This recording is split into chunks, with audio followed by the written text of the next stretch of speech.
Hi everyone, and welcome to a short introduction to Mathcad, which I use in a number of my courses. So what is Mathcad? Well, it's a piece of software as noted here in John's tutorial, which I posted in most of my classes.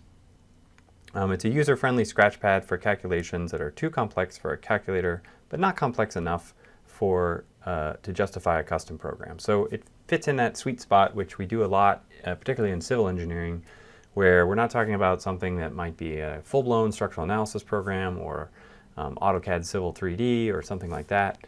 But you're going to be doing this over and over again. You might do the same calculation again with different numbers a lot of times, and so you don't want to necessarily use a calculator. Excel also falls into this, Microsoft Excel also falls into this niche, and so I'm going to highlight some differences between Excel and Mathcad. And so what you'll find is that it's a medium for communicating calculations. There's other, as I've said, Excel, also MATLAB. Well, that's misspelled. Other pieces of software that do this, but this one can be somewhat universal. So what it is not a specialist tool, right? So different people in different industries prefer different tools. Applied mathematicians prefer Mathematica, complex programs and programming, MATLAB. Finite Element uses ANSYS and Abacus, and so this is kind of where it falls in. Another description here is that Mathcad is a software that allows you to do math similar to the way that you would do it on paper. So in engineering, a lot of times we have hand calculations, what we call hand calculations, which is just you writing calculations, typing them into a calculator, and then writing down the results. And so this allows you to basically do that in a piece of software. Excel also allows you to do that, but it doesn't really look the same when you're done. There's two versions of Mathcad. There's Mathcad and Mathcad Prime. Mathcad, the original Mathcad, is on version 15. That hasn't changed in a number of years. Mathcad Prime is now on version 6. This has been changing rapidly over the last few years. I think version 5 was maybe only about a year ago. And so, as I said, Excel and Mathcad are very similar. Things that are the same as a spreadsheet. You can evaluate algebraic expressions. I'll show you that.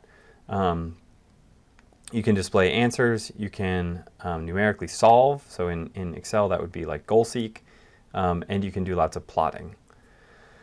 But in addition to that, there's lots of other capabilities of Mathcad, such as evaluating calculus, symbolic.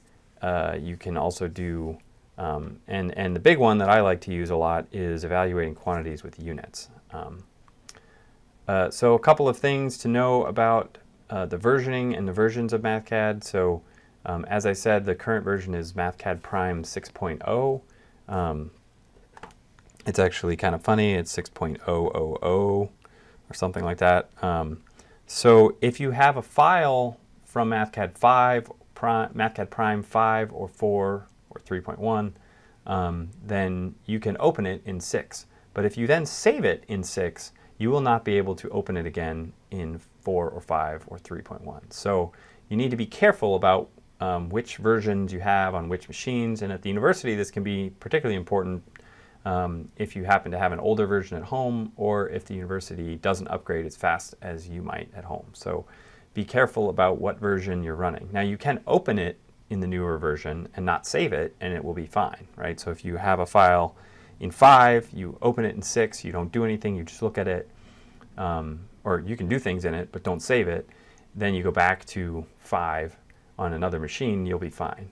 But there's no indication on the file name or the extension or anything on what version that is, so you have to keep track of it yourself. So this can be very frustrating if you open a file, say at the university, and then you go back home and you can't open it.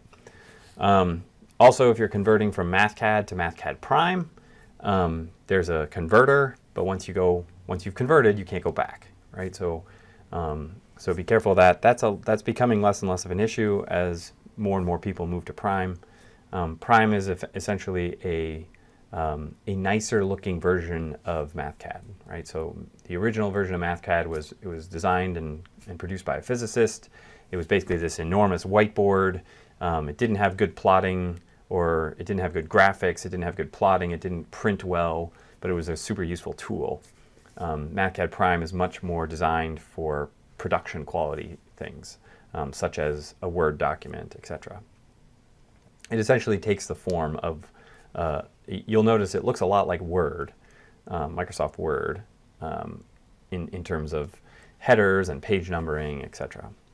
And then I want to note here the difference between the professional and the demo version. The demo version is called Mathcad Express. You can download it. It's free, and it has the same versions. It's also at 6.0. So most of what we do in a lot of my classes, you can use the demo version. The Express version will work fine. If you, there are certain things that you can't do. You cannot solve. You can't use the solve functions. You cannot, I don't think you can do symbolic. There's a couple of those. You can't do any programming. So those are the big ones. So you can't do that. What you can do is you can take a Mathcad, and then there's a big watermark. The new version, this didn't occur as much in 5 and 4, but in 6.0 there's this huge watermark across your page. So when you print something, it's going to have this big watermark that says Mathcad Express or something like that. What you can do is you can create a file in the demo or Express version at home, and then you could bring it to the university or log into the VDI and use the professional version, and then all that goes away instantly, right? So if you have a function, and then you can go in the other direction too. If you create, say, a solve function in the professional version and then you open it in the demo version, the file will still open. You just can't. It just won't evaluate that solve block. There'll be a big red thing around it. So, okay. So what are some advantages of Mathcad? As I said, it produces a document that's reader friendly, right? So this is good for reviewers. It's good for, one of the reasons I use it is it's good as an instructor to be able to see what you're doing, contrary to Excel, which is very frustrating for somebody who's trying to grade your work. This is also true of your boss when you go to work in industry, and also true of reviewers. For example, if such as a building code reviewer, if you're submitting calcs to a building code reviewer. Another advantage is that you can enter a formula the way it's seen in a book. So here's a screenshot of Mathcad formula, and so you might pull a formula directly out of a book for something, be it from the Steel Manual or a transportation book or something like that, and you can put them right in there, and then everybody knows what formula you're evaluating. Unlike Microsoft Excel, where the formulas tend to look totally unlike. Once you've got it all typed in there, it doesn't look anything like the textbook. A very powerful thing, you can incorporate units. I'll talk more about that, but the idea is that you can give a unit, such as pounds or unit force, newtons, whatever you want, inches, to something, and it will carry that through, right? And if you add, 5 inches plus 7 inches, it'll give you 12 inches, which you can't do in Excel.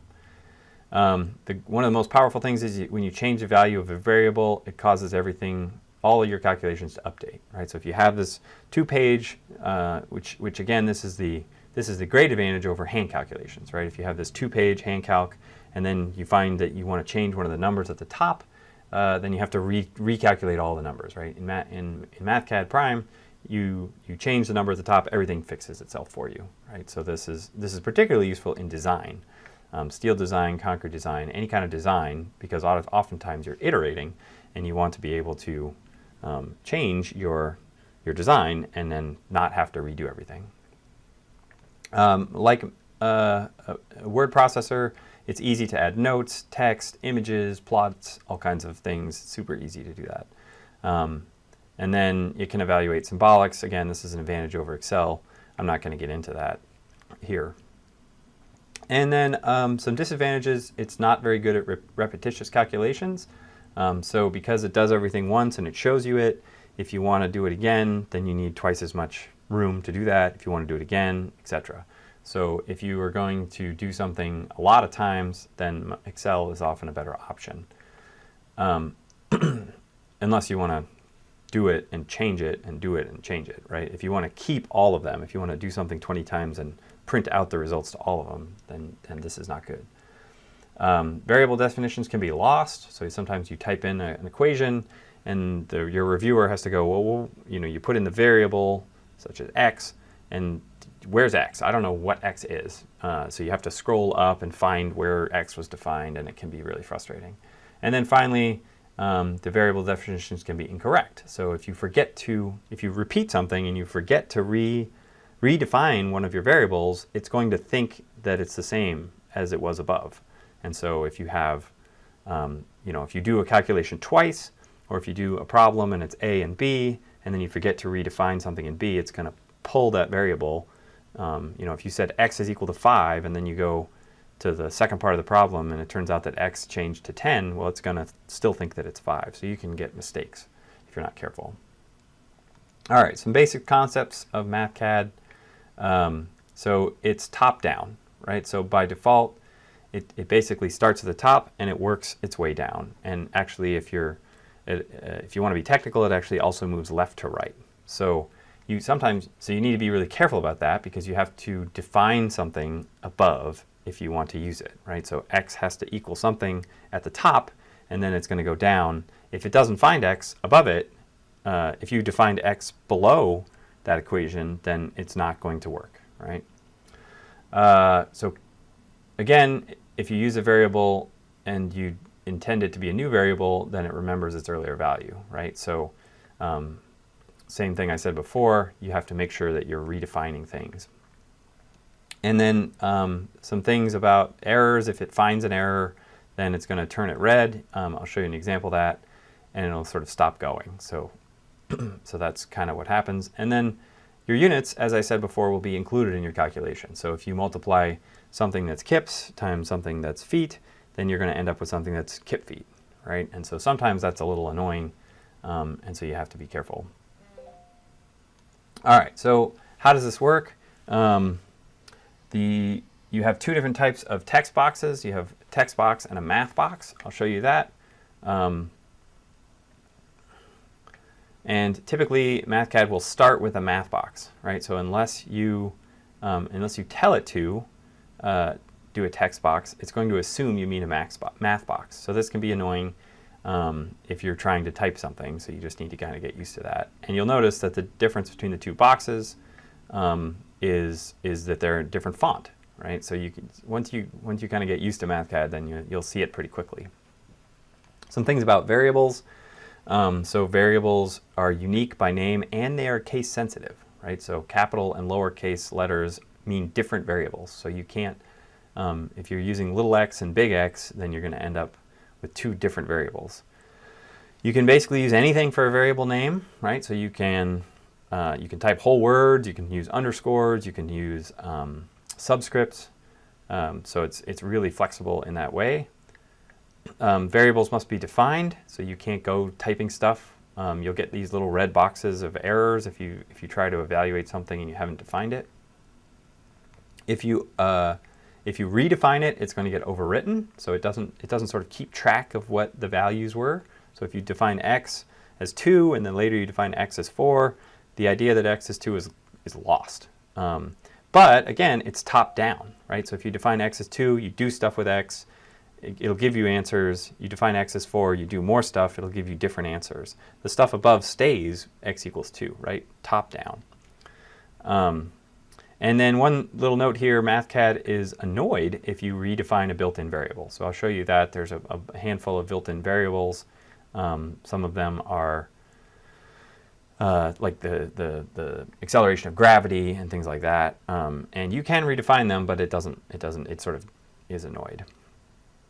There's 3 different ways to set something equal to something else. A colon equal is defining something. So if you say, x is colon equal to 2, then that's saying set x equal to 2.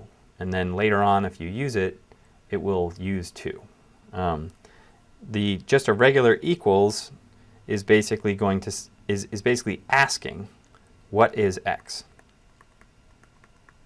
right? So if you somewhere above in your sheet you put x, you set x equal to 2, and then later you say x equals, then it's going to tell you 2, right? So a regular equals is what is x. A colon is x equals, x is 2, right?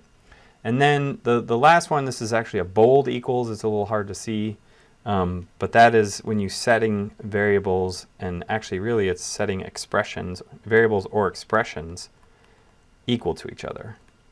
And so you only typically use this in a solve block, sometimes in plotting. But the idea is that you're taking one expression and you're setting it equal to another expression, and then you would solve for something else. So we don't, in the basic early, in the basics, we don't generally use that at all. And you get that bolded equals by control and then the equal button. So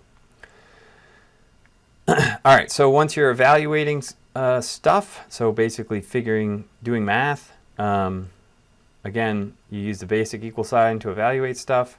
You can evaluate a variable or an expression. So you can say x equals, or you can define, okay, a is equal to 1, and then you can say x plus a is equal to, and it'll say 3, right? I've already said we have top-down dependency. You can change the number formatting. I'll show you that. You can evaluate units, right? So you can ask it what the units of something are. When you add 2 sets of units, it will ask. You can ask it what the resulting units are. And then this is a bit of an advanced topic. You cannot use more than 1 unit in a matrix. You can't mix units inside your matrix. All right, so I'm going to go through these ones here. Basically how to input math, talk about units, and evaluate stuff. I'm going to talk about different ways of formatting it. In a future video, I'm going to talk about advanced skills such as symbolics, matrices, reading and pulling in data from an Excel file, plotting. These probably won't all be in the same one. Solve blocks and programming loops. All right, so when you open Mathcad, it's going to give you something like this. And like I said, it looks a lot like a Word document, right, or a Word file or word processor. You've got some ribbons up here. The ribbons similar to Word. The ribbons change when you click on the different menus. I should fix this. You're not going to be able to see the whole thing here.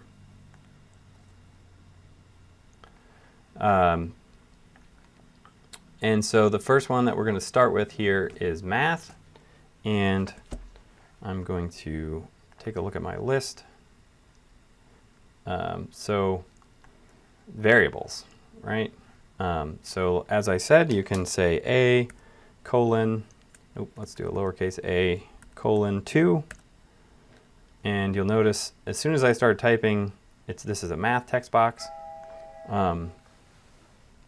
And so if you put those two together, or if you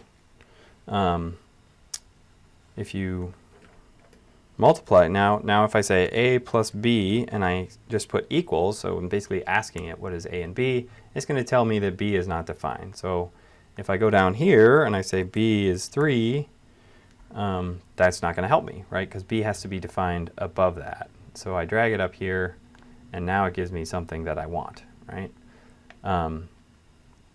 So that's the basics of a variable. Now the other thing, you can do much more complicated expressions. So there's some operators up here.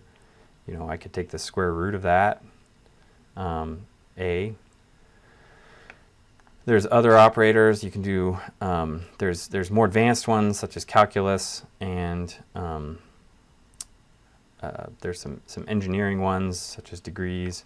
The basic ones that I use the most are up here under algebra, right? So you can divide, you can do factorial, you can raise to a power. You can also raise to a power by using control. You can do the caret thing. which is Control 6, right? So you can do that. Now, as for units, units. Oh, and I was going to mention, so other variables, you know, you can type in a whole number, and you'll notice the text there is sort of italicized. That means it's math, right? And you can set a variable equal to another variable, right? So you can do that, and then you can say, well, what is that? And you can set a variable equal to an expression, right? So if I go over here on the right and I type colon and I paste that in there, now I have set my new variable here. So, and you notice that it overwrote the A, right? So it's no longer 2, now it's 244. And again, it's case sensitive, right? So my variable is going to be equal to nothing because I haven't defined it, right? I can add units here. Oh, and then so there are certain variables such as G. You'll notice it's a little bit green right there. So G is one of those predefined, 9.81 meters per second squared. It's gravity. And so you have those. You can redefine G. You can say G is equal to, 27. And oh, it didn't. So it used to give you a little like, hey, there's a little like squiggly under it. I may have my settings off. I don't think so. If you did that, it used to give you a little squiggly that said, hey, you're redefining a built-in variable. Maybe it doesn't do that anymore. So for units, you could put in inches, right? And what then you find is that it gives you an error down here because it says, and if you click on the error, it says these units are not compatible because you cannot add inches and something with no inches, right? You can put in, if you put in something like pounds, it tells you the same thing, right? Because they're not, you can't add inches and pounds. And so, but if you put in feet, well, oh, so now it's telling you that it's not compatible because this is going to end up being feet to the 5th or inches to the 5th, and this is going to end up being the square root of inches. So those units are not compatible. But if we just add the two together, delete those, it gives us 0.965 meters. You'll notice that the default is meters, right? And so, and that's because up here it says the unit system is SI. And so you can change that to, there's United States customary, and then there's centimeter gram second system. So that's sort of centered in centimeters. It's still SI. I usually use customary. Unfortunately, the default for customary is not inches, it's feet. Although other units such as, so if I did like 300 kPa, I got to set that equal to something. Pressure. Then if I ask it what pressure is, it'll say it in PSI. So that's a pretty normal unit. You can always change the units if you go in here, and you'll notice the units are like dark blue, right? So you can always change the units and change that from feet to inches and click to the side, and it will automatically recalculate, or it'll change those. You can actually change it even if you're in SI. You can still cross back and forth, right? So you can still tell it I want it in meters or kilometers. And so this is useful if all you're trying to do is convert units, right? This is useful because it'll do that for you. One big one here is always, let's say C is equal to newtons, 2 newtons, right? And so that's newtons is pounds force. But what if you're trying to do it with, you can stick in, I believe it's feet per second squared. And what you find is it will fix your units for you, right? So it says this is pounds mass, not pounds force. And so a Newton is 14.466 pounds mass times feet per second squared, right? So you can play with that to get the units that you want. And the good news is that now, it didn't used to do this, but it will actually do kips, right? So if I define something as 200, let's do something a whole lot of pounds force, and then I ask it what that is in kips. If I could spell kips, and it will give me that, right? So that's nice. It also does pounds per square foot, kips per square foot. Kips per square foot's a new one. They didn't have that for a while, right? All right, so that's units. And I've already talked kind of about evaluating, and in a minute I'll show you a more advanced spreadsheet that I have. And one of the nice things about the newer versions is similar to Excel or other software. It has tabs up here, and so you'll see right up here it opens multiple files at the same time, right? And so here's an example of a sheet where well, before I do that, let me talk about formatting. So as I said, you can hit the space bar. No, that doesn't work anymore. Control T works. So if you hit Control T, you can type some text, and it'll you can see that the font is different, and you can see that it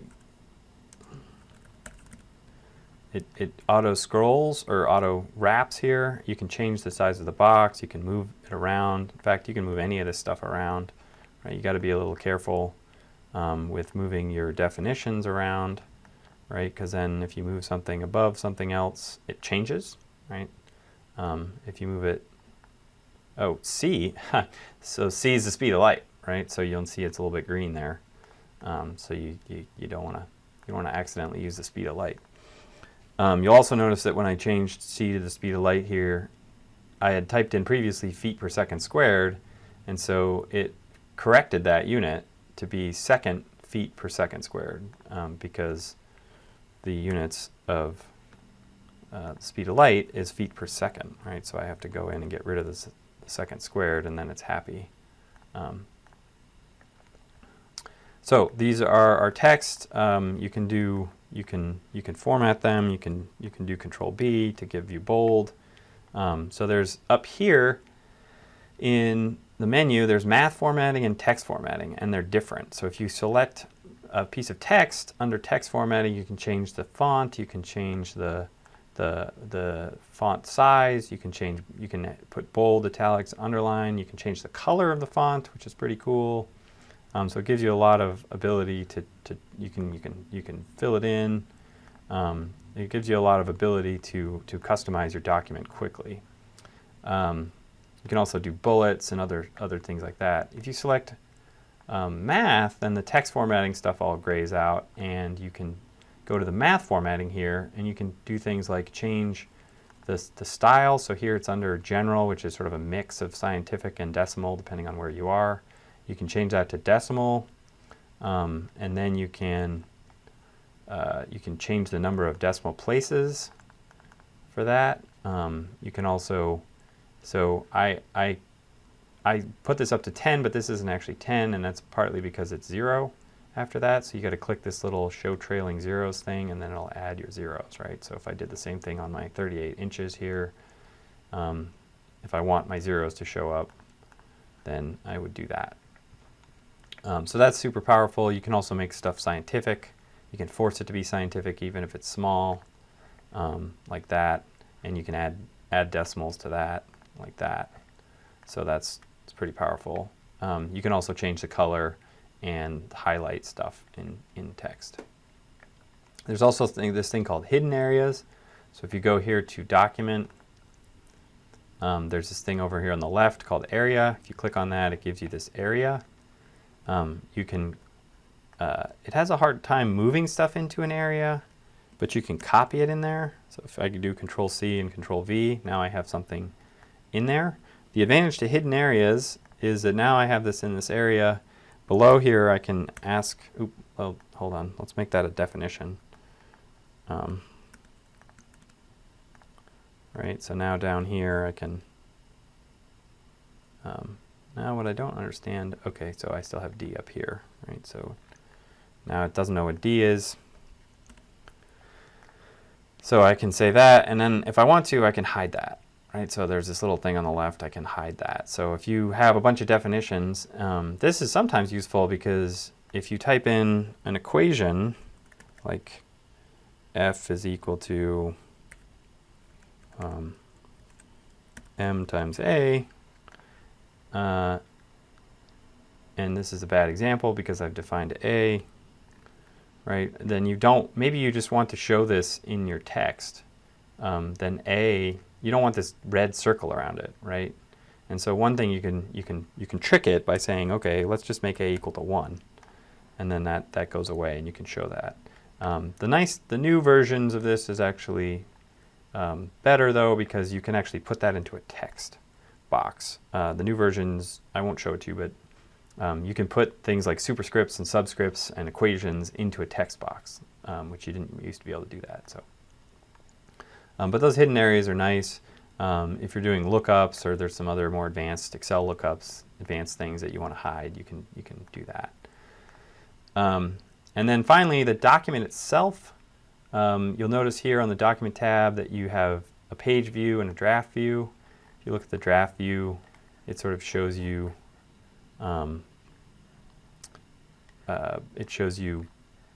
essentially an infinite amount of space. So if you're trying to move stuff around and it's fallen off the page or something, then you can go to the draft view. It gives you a header and a footer. It talks about page numbers up here. You can display the saved date, the last saved date, which is useful. You can show the grid or unshow the grid, right? So that the default is to have this grid.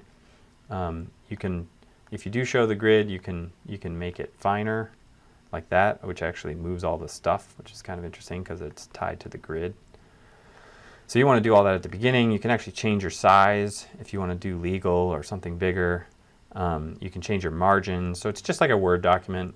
One neat thing is you can add space, right? So you can add a whole page here, and that pushes everything down. Didn't actually add an entire page, but. And then the one other thing that I find super useful here, this is where you zoom. So control zoom doesn't work in Mathcad. You have to use this thing. But I wanted to show you a file, or one of mine. So here's an example of a document. You'll see I have a header up here. It's got an image in it, right? And then it's got a bunch of stuff. These page numbers are automated by using page number up here. And if I double click on it, you can kind of see I can edit the header, so that'll appear on top of every page. I don't have to repeat it, just like in Word. You can put an image in here. You can see you can resize the image.